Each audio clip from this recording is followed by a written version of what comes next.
Let's be real. When was the last time you put off going to the doctor?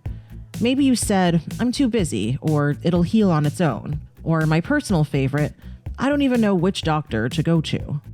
We've all been there. Booking a doctor's appointment can feel really daunting. But there's not really an excuse anymore, thanks to ZocDoc. ZocDoc is a free app and website where you can search and compare high-quality in-network doctors and click to instantly book an appointment. Most bookings happen within 24 to 72 hours, and you can even sometimes get same-day visits. I know that if I ever needed this, it's exactly what I'd use. Stop putting off those doctor appointments and head to ZocDoc.com/Sportly to find and instantly book a top-rated doctor today. That's ZocDoc.com/Sportly. ZocDoc.com/Sportly.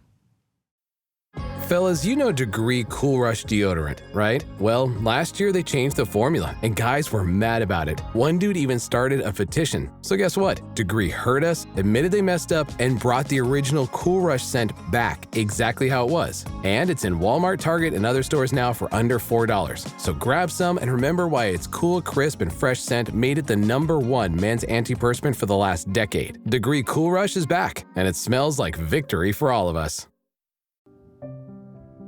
Hey everyone, it's Kavitha. With the 2025 Marathon des Sables just wrapping up, we're revisiting one of my favorite episodes, full of wild survival stories, brutal sandstorms, and the grit it takes to finish the world's toughest race. Stick around and come back next week for a brand new episode of Sportly.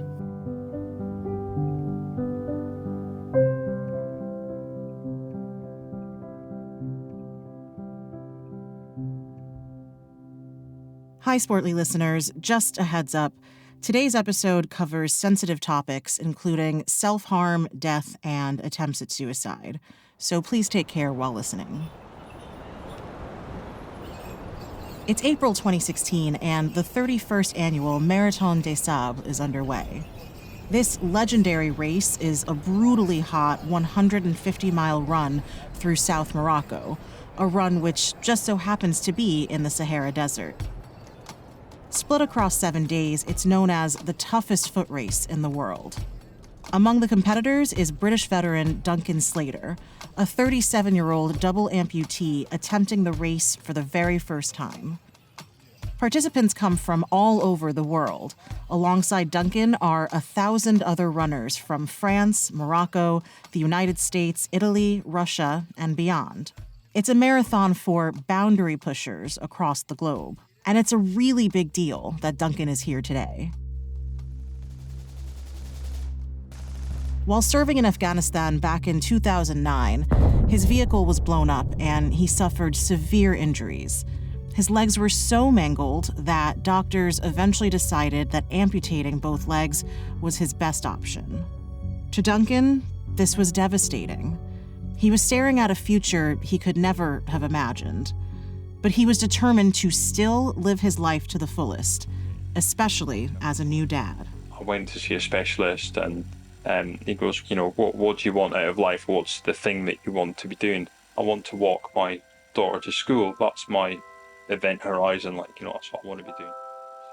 Now, Duncan has set his sights on extreme physical challenges. Just a few years earlier, Duncan skied through Antarctica to reach the South Pole. Today, he's ready to tackle the Marathon des Sables, a test of endurance in the opposite climate, with extreme heat instead of cold.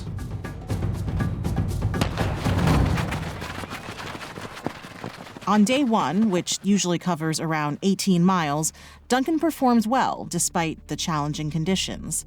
The intense heat alone discourages many, and the dense, dusty sand drains the runner's energy as they have to remain vigilant for snakes and scorpions hiding beneath the surface. Every 6 miles, there's a checkpoint offering water, the only resource the race provides beside the small bivouac tents for overnight rests. Medical teams are on hand in case of emergencies. For food, participants rely on their own supplies. Energy bars are a popular choice for their high-calorie content and portability. After some rest and a much-needed water break, Duncan continues his journey. Day 1 concludes, and day 2 is more of the same. More sand, rocks, and relentless sun. By days 3 and 4, the physical toll becomes more evident. This stretch of the race, about 50 miles long, must be completed within roughly 34 hours. For context, that's the equivalent of running 2 marathons in less than 2 days. Like many others, Duncan alternates between running and walking, but the challenge is immense. The skin around his amputations blisters and becomes damaged. By the end of day 4, Duncan realizes he has an infection in his legs, a serious and potentially life-threatening condition. So after all that he's been through, he has no choice but to withdraw from the race. However, the desert continues to call, the unfinished challenge lingering in his mind. Will he return next year to finish what he started? Or has the intensity of the Marathon des Sables claimed victory over him?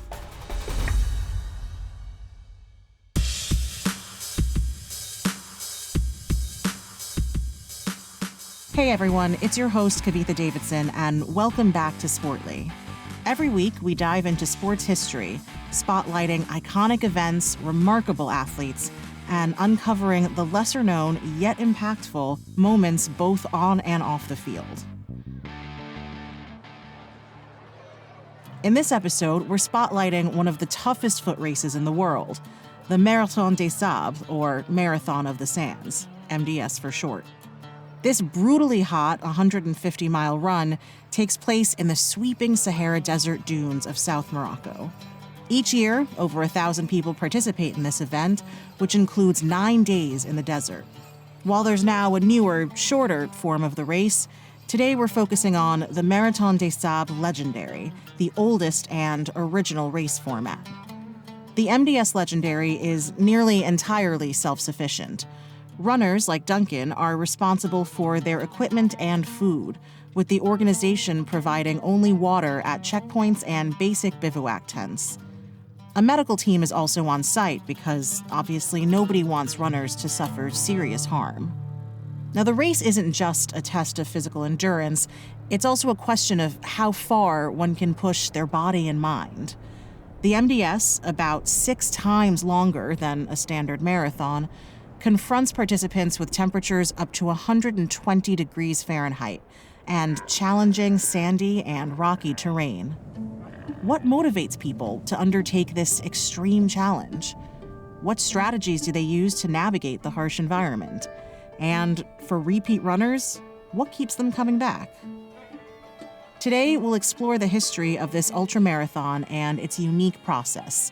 And along the way, we'll share the inspiring stories of some runners bold enough to take it on.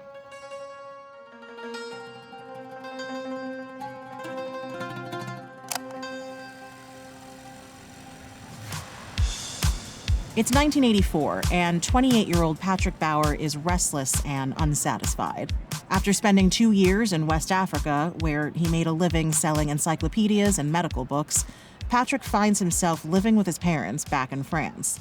Despite his French heritage, he feels disconnected from the place he's supposed to call home. The urge to pack up and leave is just too tempting. After so much time away, maybe his own home now feels foreign, or perhaps it's simply that Patrick has developed an insatiable appetite for the thrill of travel. So one morning, he wakes up with a wild idea: to cross the Sahara Desert on foot. The vast expanse of the desert beckons, a stark contrast to the familiar streets of France. It's a challenge he can't resist, a chance to push his limits and explore the unknown. Now, his idea isn't entirely random. Patrick has crossed the desert a few times by car while living and working abroad, and the barren, largely uninhabited terrain continues to call to him. When he shares his idea with his brother, it's dismissed as a nightmare. But for Patrick, it's a very real dream. Just 3 weeks later, he sets out for the Sahara. Patrick's journey begins on January 12, 1984, in Tamanrasset, an oasis city in southern Algeria. Though the Sahara is mostly desolate, communities like Tamanrasset provide some habitability. But Patrick aims to avoid villages and water-filled oases, preferring to explore the uncharted and uninhabited areas. During the day, temperatures in January can be relatively mild, around 65 degrees Fahrenheit, easing his daytime travel. At night, temperatures drop to about 45 degrees, and Patrick has only a sleeping bag for warmth. For 12 days, Patrick's world consists of traversing vast stretches of sand dunes and fiery orange rocks, covering nearly 19 miles daily. Though he passes a few people, including truck drivers, tourists, and members of the nomadic Tuareg community, he remains self-sufficient, relying on his packed resources and not seeking help from others. Patrick's journey concludes in the small Algerian town of In Gezam. After traveling approximately 217 miles in nearly 2 weeks, he feels an incredible sense of relief and a bit of sadness. You see, he's grown to love the barren terrain of the Sahara and later calls it one of his greatest adventures. The journey tested his endurance, mental fortitude, and physical fitness, leaving a lasting impact on his life.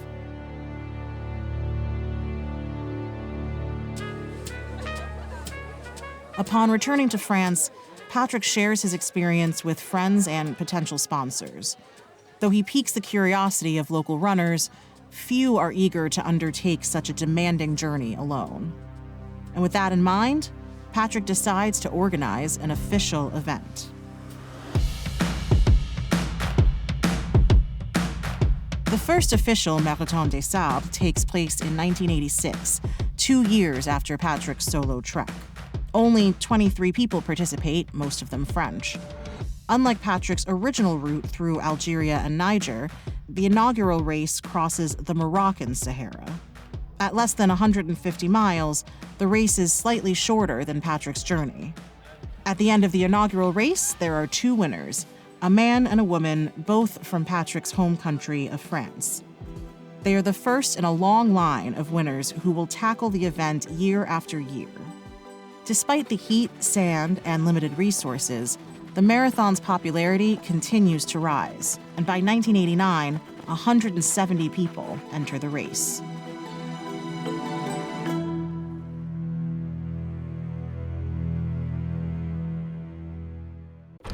Sergeant and Mr. Smith, you're gonna love this house.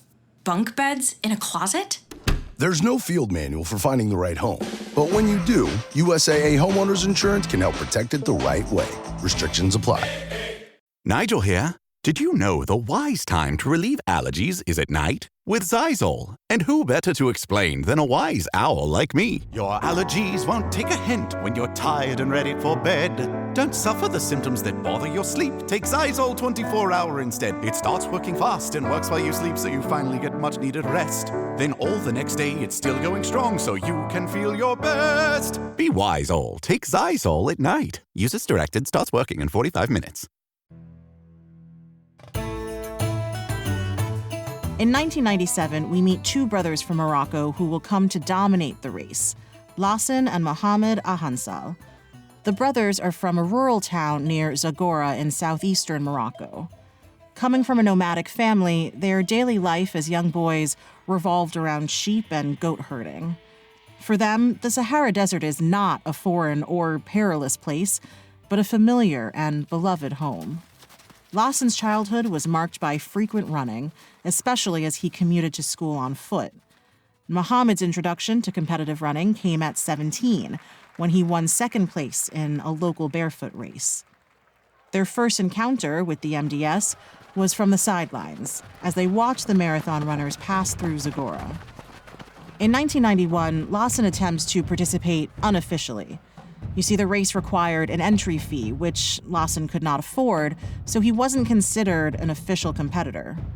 Although he was in the lead towards the end, he fell back to let the official runner win. Determined, Lassan secured sponsorship the following year and officially entered the race in 1992, finishing in 3rd place. He has competed almost every year since. His brother Mohammed joined the race in 1996, finishing 5th, just behind Lassan. By 1997, Both brothers are seasoned MDS competitors. Fortunately for Lawson, who has trained hard and become accustomed to the heat, this year is his year. In the race's final stage, he outpaces the top two runners, both of whom are international long-distance running champions. He's 30 miles ahead when he crosses the finish line in first place. A year later, his brother Muhammad wins his first race, and over the next several years, the two brothers dominate the finish line. Lawson wins 9 straight races from 1999 to 2007 and holds the record with 10 total victories in the Marathon des Sables. Then Muhammad takes the mantle, winning 4 races after that. What makes the Hansel brothers return to such a difficult race time and time again? After all, they've proven to themselves and the world that they're more than capable of completing the course. In interviews, the brothers express their love and appreciation for running itself. For Lawson, it's an expression of a healthy life, while Muhammad speaks to feeling connected to nature. He says he loves the desert. It's peaceful and quiet, without any cars or computers. You see, it's not necessarily about winning, even though that's certainly a part of it. Their legacy has brought pride to their communities as well. Each time one of the brothers wins, it's a victory for their hometown.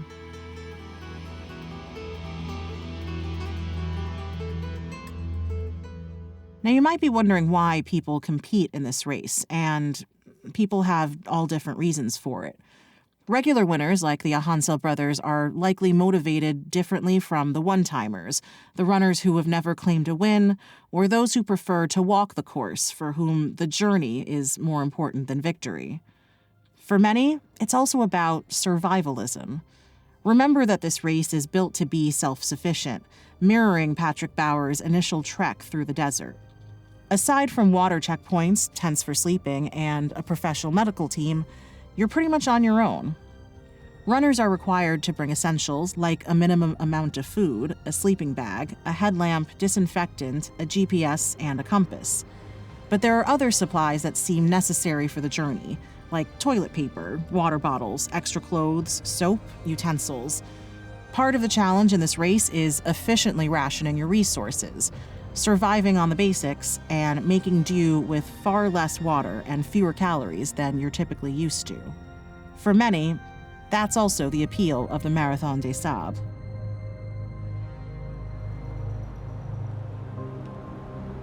Patrick Bauer described the experience as a nice escape from our busy lives, taking you, quote, back to the basics. And that alone is a transformative experience. Sitting beneath the stars, laughing with others around the campfire, it's simple, with no luxuries, and even, in his own words, primal. It not only tests you, but brings out your core values and reminds us all just how tiny we are in this vast universe. It isn't without challenges. In 1994, one participant would be forced to put his survivalism to the ultimate test in what would become one of the race's most harrowing and iconic stories of grit and perseverance.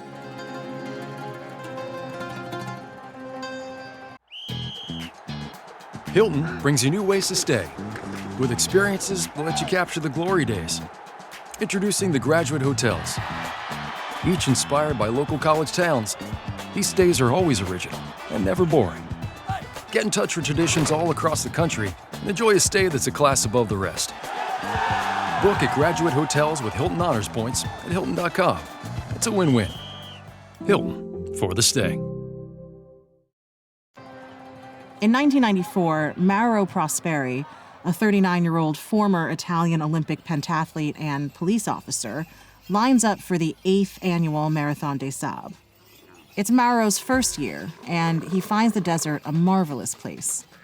Mauro, no stranger to tough physical activity, takes on the challenge with enthusiasm. After an intense training regimen, including long daily runs and reduced water intake, he feels prepared for the race. Mauro starts out fine, with the first 3 days passing smoothly. On the 4th day, during the race's longest stage, Mauro's journey takes a turn for the worse. The morning begins as usual, with all the runners starting together. But with time, Mauro, who had been fast and steady, finds himself alone. Now that's not too surprising when there are only 80 other people running. After passing through several checkpoints, Mauro stumbles upon sand dunes.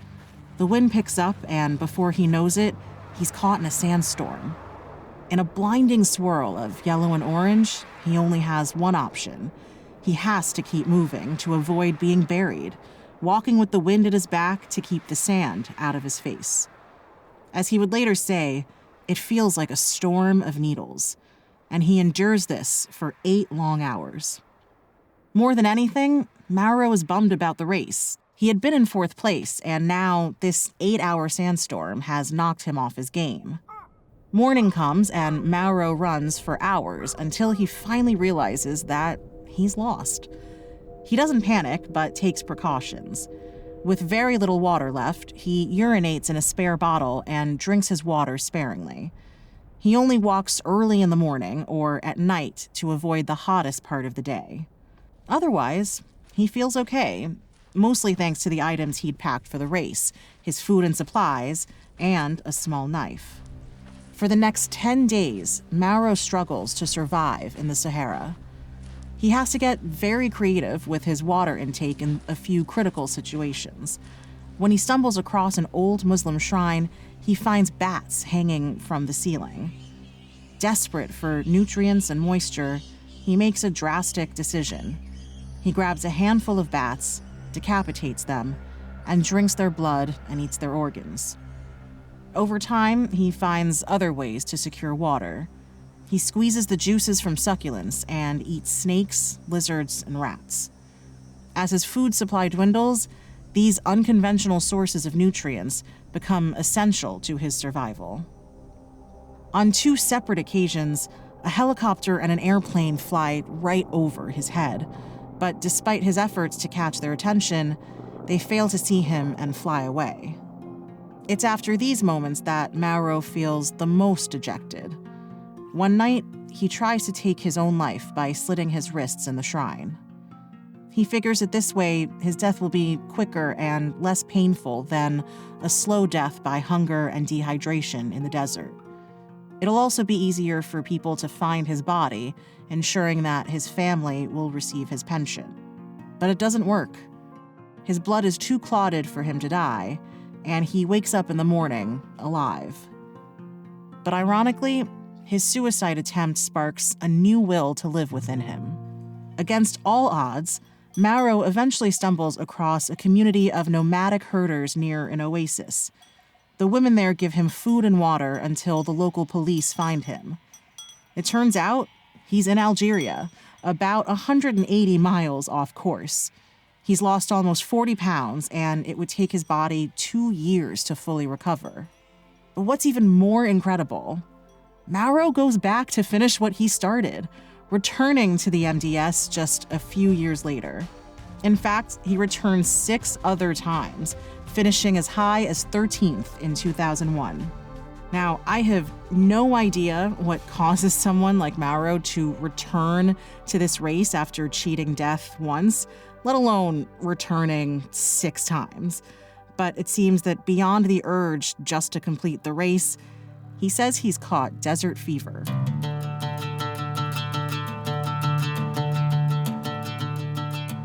Mauro Prosperi's story is fortunately an incredibly rare one.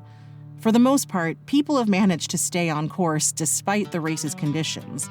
And because of Mauro's experience, runners are now equipped with large flares to call for help. The marathon is now in its 39th edition, coming up in April 2025. Each year, participation averages over 1,000 runners from around 60 nations, with the average age being around 50 years old.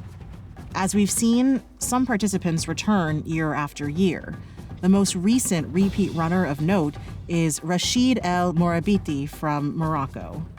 Last April, he secured his 10th victory, matching Lassen Ahansel's record and solidifying his status as a new legend of the race.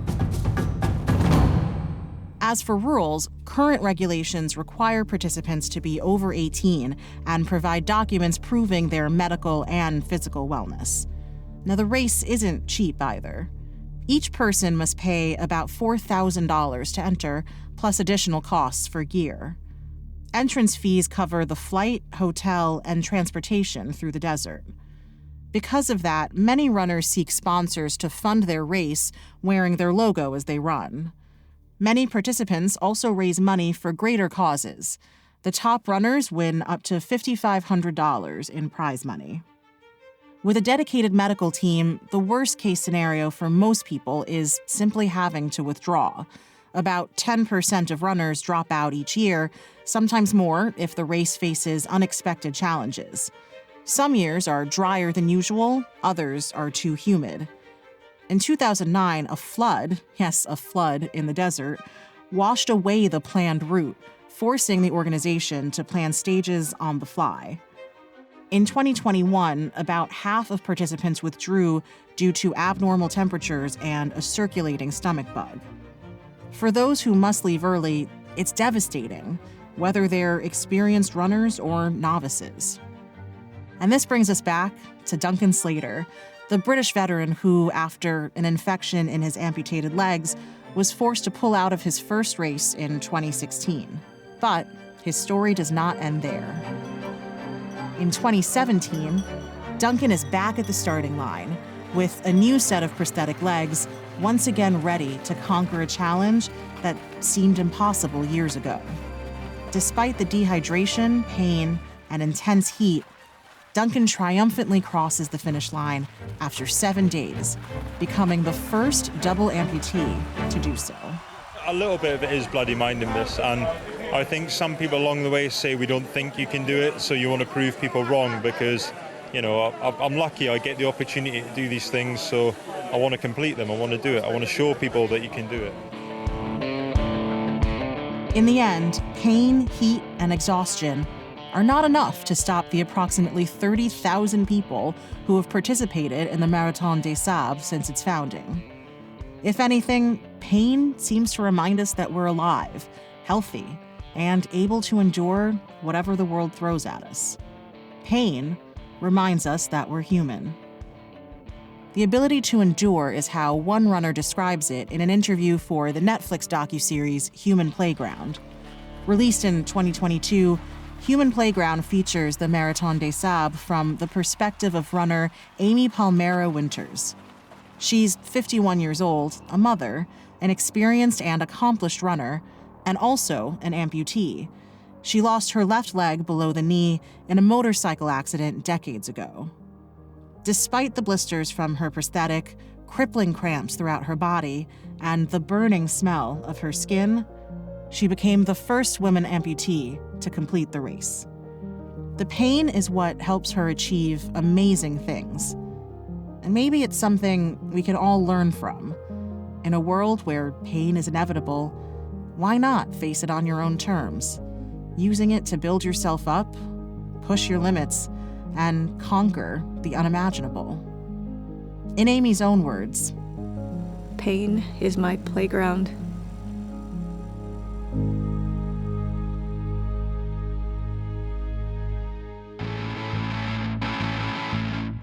Thanks so much for listening to Sportly. Sportly is an Immigrantly Media production. This episode was produced by Sadia Khan and Shay Yu, written by Michaela Strother, Shay Yu, and me, Kavitha Davidson. Our sound designer and editor is Paroma Chakravarti. Our theme music was created by Simon Hutchinson. Other music by Epidemic Sound. Tune back next week and every week after for more Sportly.